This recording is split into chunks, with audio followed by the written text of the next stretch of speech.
My youngest sister just had a baby and our mom came to help. My sister and her husband live in a tiny apartment with no room for my mom. I agreed to let her stay with me since I live only 8 blocks away.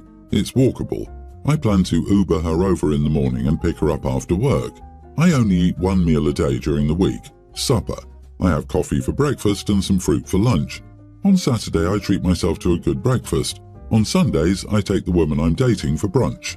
My mother decided that this was unacceptable. She got up early and went through my fridge and freezer to make me breakfast. I told her I appreciated it but didn't usually eat breakfast. She said that was stupid. I clearly told her that she was welcome to eat anything in my home but to please not make me breakfast as it was a waste. She made breakfast the following day. I walked out without eating it. I figured in the worst case scenario I could eat it for supper. She threw it out since I didn't eat it. I told her once more to please not waste my food. She made breakfast for me the next day. I asked if she was developing dementia. She is wasting my food for no good reason. I'm not poor or anything, but wasting food is a pet peeve of mine. She said I was being ungrateful for her help, and she was doing it to be nice since I was letting her stay with me. I explained to her again that I didn't need, want, require, or desire breakfast during the week. She said she understood. She made me breakfast the next day. I had had enough. I took her luggage with me when I dropped her off at my sister's home. I told my doorman that my guest was no longer welcome. I got so many messages from her and my sister all day long. Even my dad called to ask me to change my mind. I said no. He had to drive up and rent an Airbnb close to my sister because my mom was too scared to stay alone. He's retired, so he didn't miss work or anything. My sister came over alone to talk to me. She said I was being a complete idiot and that I could afford the food my mom was wasting. I said I could, but that I didn't want to. She literally used up 2 months' worth of my food. She made up huge breakfasts that I didn't even eat. I keep all my bacon in individual servings. She thawed out 3 for every breakfast, 1 for her and 2 for me, and I ate 0. My father has asked me to let her back in. I said I would do so under the condition that she understand that my food is entirely off limits to her. She can pay for her own food. I said I would make room in the fridge and freezer for her. She said I was being ridiculous and petty. So my dad is staying neutral, but my mom and sister think I'm an idiot. My girlfriend thinks the whole thing is hilarious and refuses to get involved. So, am I the idiot for kicking my mom out over breakfast? Not the idiot. It sounds more like your mother was initiating a power play and that she would have continued wasting your food, which she knew bothered you, but that was the point, until you capitulated. Then she would have won. You throwing her out was inconvenient, so you had to be the bad guy. But that wouldn't have been necessary if your mother had been reasonable.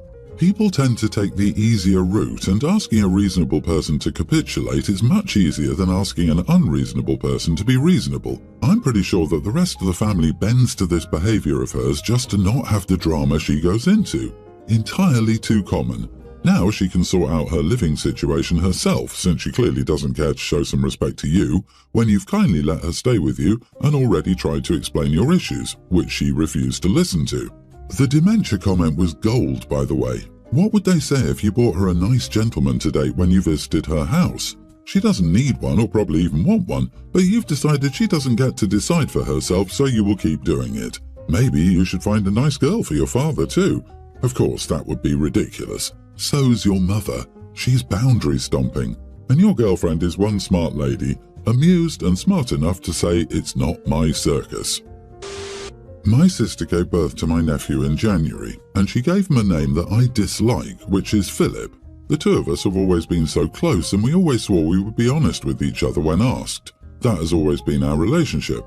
We feel it keeps us close and stops hard feelings because if we don't want to hear something, we just don't ask. There's never been a time I didn't want her honesty, so I'll ask her anything, looking for an honest answer. My sister is a little more sensitive. There's nothing wrong with that, but I get her not asking everything if she feels it would hurt her feelings. She asked me what I thought of the name because, according to her, I was the only person who didn't comment about loving the name. And I'm not saying every single person she meets compliments the name, just that those in her and her husband's circle did. So, 2 weeks after my nephew was born, she asked me if I didn't like his name. She said my reaction was very muted and it made her wonder. So I was honest and told her I didn't like the name, but reassured her I loved my nephew very much. She asked some more questions, which I answered honestly, and I was even open about names I would use for my future child when asked. My sister joked that finding a topic we were so opposite on, our taste in names, was weird, but she was glad we'd talked. I didn't think any more of it. Then, a week and a half ago, my sister's husband made a sarcastic remark that he was surprised I would spend money on such a nice gift for my nephew. I ordered a custom blanket for him that has his name on it when I don't even like the name. My sister told him to stop and apologise to me for his reaction. He grumbled and she grumbled back at him. Then he got me alone and told me I'd made my sister cry when I told her I disliked my nephew's name. He asked me how I would like it if she'd said that to me, and I told him I would expect her to be honest if she did dislike the name I picked for my future kids, and I asked her the question. I said we don't lie to each other, and it's been that way since we were kids. He said he had no idea what kind of name I would like if I disliked Philip and if I disliked the middle name too, but it takes a special kind of crappy person to tell a new parent they dislike the name they chose for their kid, and he said I broke my sister's heart, which should make me so ashamed. I spoke to my sister after that and apologised for upsetting her. She wanted to know where I learned it but answered herself before she finished the question. She apologised to me and admitted she was upset but should have known better than to ask the question, that I didn't go out of my way to give feedback on the name, and she knows herself better than that. She apologised to her husband again and told me not to listen. But then her husband contacted again and told me my sister was trying to spare my feelings. So, am I the idiot? Geez, why does brother-in-law keep bringing this up? What exactly does he want you to do? Since you've already given your sister your opinion, and if you try to take it back now, she'll know you're not being truthful. What outcome does he want? He's deliberately stirring the pot. Your sister is not upset with you, but her husband seems determined to cause problems. Brother-in-law's feelings are hurt by you not liking the name, so he also wants to hurt you by telling you that your sister's feelings are hurt. It sounds like you're respecting the name. Getting a blanket with the name on it is a nice gesture. And you and your sister are good, so ignore brother-in-law. You are not the idiot, neither is your sister. This is one of those awkward family moments that a bit of love and grace can help heal, as long as brother-in-law stops picking at the scab. I disagree, you are the idiot. Yeah, honesty is good, but it's not always necessary. The kid already has that name. It does literally no good for you to tell her you don't like it. You could have just lied and said it's a nice name and nobody would get their feelings hurt. Philip isn't even a weird name. There's no reason to express a dislike for it, especially since this wasn't a baby name discussion pre-birth. It's his permanent name now. In the future, consider the emotional impact of your honesty, especially on significant personal matters. I, 35 male, wife, 33, inherited a large chunk of her late father's sizable estate. She made it very clear that the money she inherited was supposed to go to her dad's bloodline, also known as her and our children, young female teen, male tween, that I'm not entitled to a cent of it. We live in North Dakota, and I made $52,000 a year doing a property management job that I hate. It gets old driving around dealing with tenants who take their frustration out on me because my boss decided to cut corners. My wife worked as an accounts payable clerk, making $32,000. She hated her job because there was no growth and it was boring, but she held the job to show her dad she was responsible. Her dad died, and now she inherited a 5-bedroom mortgage-free house in another state. It's in one of the most HCOL areas near a private college where nearly all the students come from East Coast private schools. She rented out the house by bedroom to students and gets $6,000 monthly when it's all said and done. The rest of her inheritance is locked in a trust, paying $15,000 monthly. Living in North Dakota, the approximately $252,000 she gets is more than enough to live well. However, I feel my wife has been unfair with how she's handled the money. Right away, she rented herself a BMW, and then she decided she was done cooking and would order out every day. The problem is I have high cholesterol, and a lot of the foods aren't good for me, and the foods that are good for me, she never leaves enough actual leftovers. I can stomach the fact that her inheritance is hers. Still, it does hurt that I've never resisted picking up the financial burden when I earned more, but she hoards all her new money. She put her inheritance disbursements and rent income into accounts under her name while our day job incomes went into joint bank accounts. That would make sense, but then she quit a job out of the blue last week. She said she looked at her boss, 50 female, and was not cut out to work until she was old like her.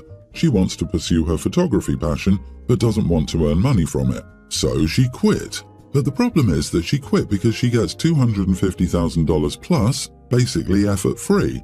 I don't benefit from that, but I still have to pay for the mortgage and other household expenses since she refuses to pay them, citing them as joint expenses. We got in a fight and I threatened to quit my job too if we were all quitting jobs now because work is hard. Her rationalization was that she buys takeout daily for us now, so my job was enough to pay our mortgage. I asked if she wants to upgrade houses like she upgrades cars, and I'm guessing the new house won't be in my name. Will I have to pay the maintenance and contribute to mortgage payments? She said I should have to because living expenses would benefit me just as much as her. Am I the idiot for being annoyed at her selfishness? Edit. It's not so much about me wanting to upgrade my lifestyle, it's about her saying that her contribution to the mortgage and other household expenses, besides the takeout, is now zero since she has no job. I will have to carry 100% of that burden while she enjoys her inheritance. She also said that I should keep my job because if I get sick, I'll need it to pay medical bills since she refuses to use her inheritance for that either. Excuse me, what? She just told you you're on your own if you get sick or injured. She wants the joint expenses to be fully paid from the joint account, which you're paying into, while the $6,000 in rent payments goes into her private account.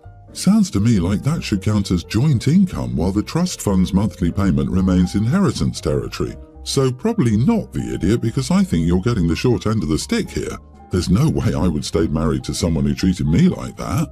Does your wife expect you to pay the entire mortgage because that is joint property and she doesn't feel the need to put her money into joint property? Did you read that right? Inheritance is separate property. Legally, you don't have a right to that. If she's that stingy, I suggest putting all my money in a separate account so that you can control how your salary is spent. And if she's that transactional with her spouse, maybe I just look into getting a divorce so that she can Scrooge McDuck all on her own. I'm a wife and mom with a substantial trust and future inheritance. She is not behaving the way anybody would be if they were happily married. I honestly cannot imagine ever parading wealth in front of my husband, but never letting him enjoy it, benefit from it, or factor it into our future joint plans, such as retiring. I don't feel good about how this will end for you, OP. Take care of yourself and start thinking of a backup plan. For context, I, 21 female, live with my older brother, 31, who lives near the university I attend. We were always close despite our age gap. He sadly lost his wife 5 years ago in a car accident. They had 3 kids, a male tween, a younger female tween, and a young male grammar schooler. Since then, my brother has thrown himself into his work, and part of the reason I wanted to live with him was to help out with my nephews and niece, who, due to our ages, are more like younger siblings to me. My brother has never shown any interest in dating again. He's told our family many times that he doesn't plan on remarrying or moving on, especially to our mom, who's always trying to set him up with some friend's daughter or another. She's been visiting for a few weeks now. When my brother came home from work last night, we sat around for a bit after the kids went to sleep. My mom started with her usual asking if there was anyone new in his life, which there wasn't, and then moved on to the, "I know you still miss her, but it's been so many years. Your poor kids are so sad because they don't have a mother. Don't you think that you should do something about that? Anjali's daughter has got her blah blah blah," and she just went on for a bit. It was very uncomfortable, and I could see my brother didn't want to have this conversation again. He got up and excused himself. She turned and asked me what was wrong with him. I told her that she needed to stop acting like such an overbearing my late sister-in-law, and my mother's insistence just seems cruel. My brother tells me how this bothers him, but he's given up trying to tell our mom. Am I the idiot for telling her, or should I have minded my own business? Not the idiot. Your mother needs to let a 31-year-old grown-up live his own life and make his own decisions. He will move on when he wants to, if ever. Her pushing him makes him dig in more. Any man should understand this. I would talk to your father. Ask him if he believes this is helping his eldest son, because from your perspective, she's just making things worse. Ask him what he thinks, not what his wife thinks. Keep an eye on Mom. She may try to convince the children that they need a new mom to pressure the son into dating again. This isn't the 1920s. He doesn't need a new wife to care for his kids. He can do it alone. Also, OP, you're a fantastic aunt and sister for stepping up and helping him. Honestly, no matter how you said it, she wouldn't have liked what you said. Maybe this will be the kick in the pants that she needs to stop harassing your brother. Fingers crossed. Yeah, your mother is a complete harpy. She needed to be told. Your dad told you to stay out of it, but your mom dragged you in by asking your opinion. You had every right to give that opinion, but you should also tell your mom and your dad that you know more about what your brother needs than they do because you are there. Right now, the kids need love in the family, not tension because grandma can't quit fighting with their dad and aunt.